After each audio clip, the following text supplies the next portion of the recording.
We're just packing up now, and like we're at this table. And if you want to know which table we used, it's this one. It's the one with like a giant hole in it, and a mushroom grew out of that once. So, fun fact. G'day dear audience, welcome back to another behind the scenes video. Today I'll be showing you behind the scenes of the Lonely Man podcast episode 1. Now, the goal of that video was to create a coherent story that you, the audience, could follow along with, unlike the camera test which had very little to no story at all. Now, the idea to have a podcast show about relationships breaking down originally came from sort of two sources. The first one being Quentin Tarantino's first film, not that one, this one, My Best Friend's Birthday. I'll leave a link to it in the description so you guys can go check it out, because someone was nice enough to put the whole thing on YouTube, but it's only about 15 to 20 minutes long, so it shouldn't be too long. And the second source was Sean McAuliffe's Mad as Hell. Although most of the inspiration came from Tarantino's character, who hosts a radio show. I realised that a radio show could work as a great setting, as I could have callers on the show. I could do the silly voices separately, and play them out as I acted. But I thought a radio show would be a little bit outdated for today's standards. But a podcast, that would work quite nicely. Next was what the callers would talk about. Obviously they'd had to be connected in some way. They couldn't just be calling in about random stuff. And after arguing with my father about politics or something, I thought that an argumentative type format would work great for the podcast.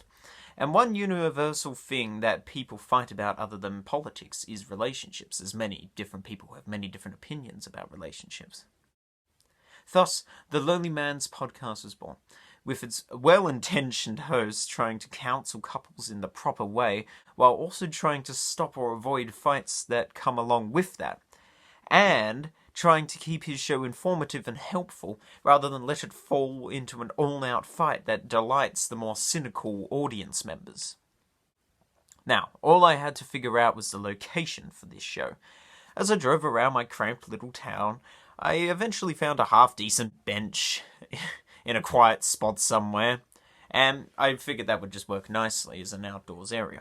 Now, here's the outline for you guys to have a quick look at. As you can tell, it was a little bit rushed, and most of it wasn't necessarily a sequence of events. It was more just what characters were saying to each other.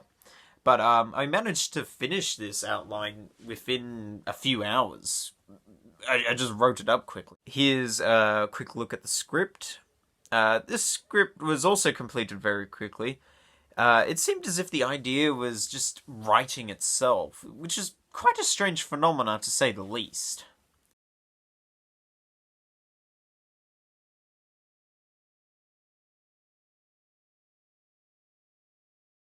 Here's a quick look at the shooting schedule. Here's the fake sponsor I made. I used a packet of gum, as you can see. I don't know if you can tell what brand that is, but I was able to make this. It took a while, actually, because as you can see now, it had many iterations and the design of it changed quite a bit. But the original idea for the gum was actually to have a bit of continuity. Something that popped in and out throughout all my different works, and I thought a confectionery brand might work quite nicely. So this isn't going to be the first time you'll see it. You'll probably see it many, many more times into the future. I don't know whereabouts exactly, it'll just pop in and out. Now, there were some personal challenges that came along and shook everything up. But I won't be discussing them here because it'll take too long, but the TLDR is this. Because of these challenges, I had to fast forward the whole project. So I had to move it back from April into March, and I basically just had to start filming and, writing everything up then, and then have it out and finished at the beginning of April. So technically this wasn't even really meant to be out yet. Now, the finished product itself is something that I'm okay with. It definitely needs a bit of polish here and there, but for the most part it is watchable compared to other videos. Speaking of other videos, I've got a few ideas in the pipeline, about 5-ish, including a possible second episode to the Lonely Man's podcast. But for the most part, nothing's solid yet.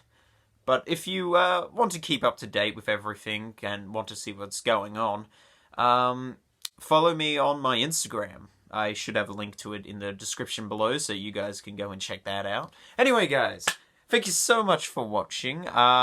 Leave some feedback, good or bad, and I'll try and get back to it whenever I can. And subscribe if you want to watch the equivalent of a man stumbling around in the fog of the night.